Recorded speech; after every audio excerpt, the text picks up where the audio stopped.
J'ai interviewé pas mal d'entrepreneurs ces dernières semaines et l'une des erreurs principales dans l'éducation personnelle, qu'ils m'ont partagé, c'est de se concentrer sur les mauvaises compétences. Donc soit apprendre des compétences inutiles, soit apprendre les mauvaises compétences au mauvais moment et ça leur coûte plusieurs mois de chiffre d'affaires parce que si ils avaient développé les bonnes au lieu des mauvaises, ils auraient eu plus de contrats, plus de ventes et cetera. Donc c'est un enjeu, business important.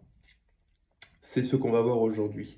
La notion principale du cours, elle est sur la première page, c'est le leapfrogging de compétences. C'est un phénomène économique que j'ai envie d'appliquer aujourd'hui à l'entrepreneuriat.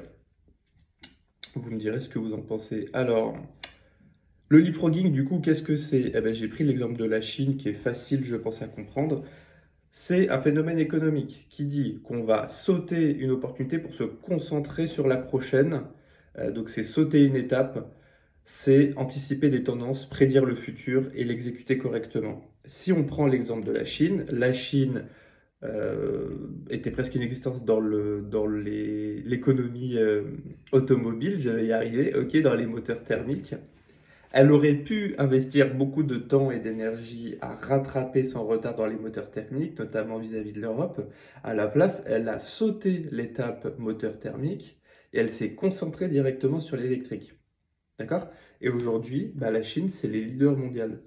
Donc voilà, au lieu de se concentrer sur les moteurs thermiques dominants en Europe, ils sont directement allés sur l'électrique.